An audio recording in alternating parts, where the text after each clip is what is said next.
जरा सोचिए, पिछले साल का समय, लॉकडाउन, आपकी सारी शराब खत्म हो चुकी है और करने के लिए भी कुछ नहीं है। आपने सोचा क्यों ना घर का रेनोवेशन करें। और जरा सोचिए कि अगर उस रेनोवेशन में आपको खूब सारी अल्कोहल मिल जाए कहीं पर, दबाई हुई छुपाई हुई, क्या आप खुश नहीं होंगे? ऐसा ही कुछ हुआ था एक दंपत्ति के साथ एक छोटे से गांव अमेरिका में। वो लोग अपना इंसुलेशन चेंज कर रहे थे रेनोवेशन करने के लिए, और उनको वहां पर मिली ओल्ड स्मगलर। एक बॉटल नहीं, 42 बॉटलें, 42। कैसा दिन रहा होगा उनका। वो दंपति अभी भी उसको ट्राई नहीं की है, पर चाहते हैं कि आगे जाके ट्राई करेंगे। परंतु आज हमें मौका मिला है इस वाली ओल्ड स्मगलर को ट्राई करने का। इस केस को अगर आप देखेंगे तो ये केस काफ़ी सुंदर है। यहाँ पर जो एक फील आ रहा है पेपर का, वो फील है हमें एक जर्मन ओक वुड का। काफ़ी सुंदर लग रहा है, और इन्होंने बहुत बढ़िया सा एक और पेल येलो का एक स्ट्रिप दिया हुआ है। एम्बलम जो ऊपर है ये बताता है कि ये प्रोडक्ट ऑफ स्कॉटलैंड है, और ये एस्टैब्लिश हुआ था 1835 में। करेंटली ये कैंपेल ग्रुप के पास है, ये आपको सब बताते हैं। पर अगर आपको ये जानना है कि जो इसकी ब्लेंडेड स्कॉच है ये आती कहाँ से है, आपको थोड़ा हिस्ट्री देखना पड़ेगा। और आप देखेंगे तो मालूम पड़ेगा कि इसकी ओरिजिनल बॉटलिंग और इसका जो ओरिजिनल नाम है ओल्ड स्मगलर, ये आया था स्टर्लिंग बॉन्डिंग कंपनी से, जिन्होंने इसको रजिस्टर किया था। फिर बहुत सारे लोग इसके ओनर बने, बट फाइनली कैंपरी ग्रुप ने इसको खरीदा था पर्नल रिकॉर्ड से, राइट।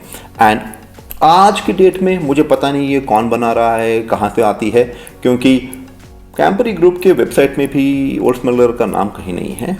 परंतु इंडिया में इसको लेकर आती है अल्को ब्रू डिस्टिलरी। एक बहुत ही इंटरेस्टिंग सी बात है, इस विस्की का जन्म हुआ है SAS नगर मोहाली में, और इस जनाब का भी जन्म हुआ है SAS नगर मोहाली में।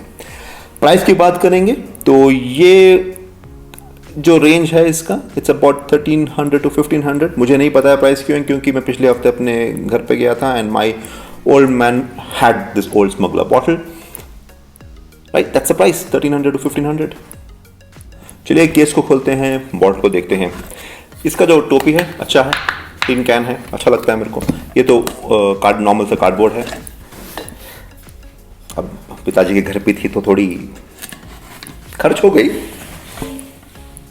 राइट। अगर आप इस बॉटल को देखेंगे तो ये बताती है अपने आप एक ब्लेंडेड स्कॉच सिंस 1835। इसकी जो स्कॉच आती है हम अज्यूम कर सकते हैं कि ग्लेन ग्रांट की डिस्टिलरी से ही आती होगी। तकरीबन 40 विस्कीज इसके अंदर हैं, ऐसा बोला जाता है। एक ज़माना था जब स्कॉटलैंड में इसके बनाने की प्रोहिबिशन थी, इसके नहीं, किसी भी विस्की के बनाने की प्रोहिबिशन थी।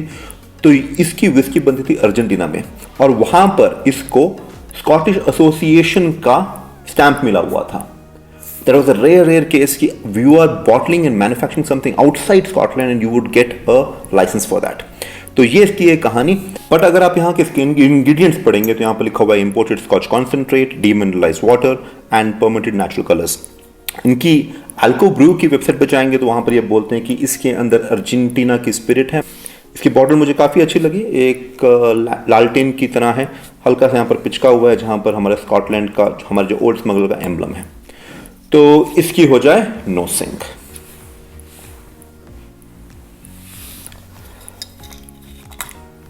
कहा जाता है कि एक ज़माने में जब पाबंदी थी तब स्मगलर्स इसको लेके जाते थे जहाँ पर जो फैमिली इसको बनाती थी, वहाँ से उन लोगों के पास जो कॉन्जनियाँ थे इस विस्की के। तो आप जिसका रंग देखें तो पेल येलो है। ये बताना बहुत ज़रूरी है क्योंकि दो इंडिकेटर्स हैं इस बात के। पहली बात है ये कि इसकी एजिंग काफ़ी सारी नहीं हो रखी है। अगर एजिंग हो तो, अगर बॉर्बन कास्ट में हो या किसी भी कास्ट में हो तो रंग चढ़ जाता है। इन्होंने परमिटेड कलर्स यूज़ किए हैं, पर ये नहीं दिखाने की कोशिश की है कि बहुत ज़्यादा एज्ड हो गई है, नहीं तो इसका रंग और बहुत डार्क आता, जो कि कुछ विस्की बनाने वाले करते हैं। तो इतना तो इन्होंने सांस ले ही लिया है कि हम इसको भी सूंघ सकें। बहुत ही प्लेजेंट नोस है इसका। हाँ,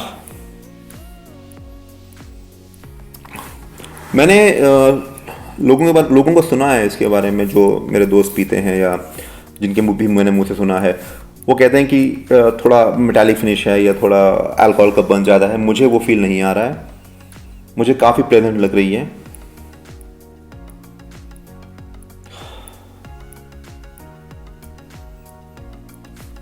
हल्का हल्का सा केले का नोट है और beautiful beautiful pineapple.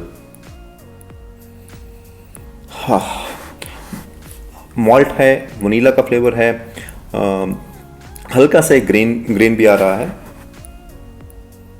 Oh wow, it's beautiful. वाह,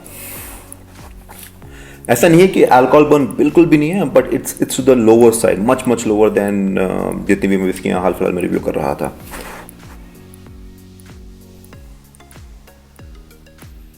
from the knows I am pretty impressed about it. चलिए थोड़ा टेस्टिंग करते हैं इसकी।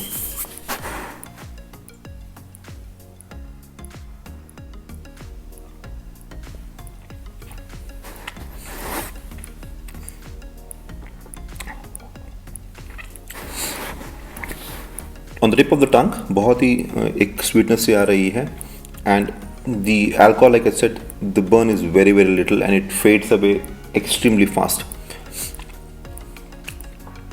वाओ, इसका जो एंड में जो फ्लेवर आ रहा है आपका, एक हल्का सा क्लोव सिनेमन का आ रहा है, स्पाइसेस अच्छे हैं। The whisky as such is appearing pretty fresh, it's not staying for too long. हल्का सा एक ओकी मॉल्टी फील भी मुंह में रह जा रहा है। थोड़ा सा कंफर्म करता हूं,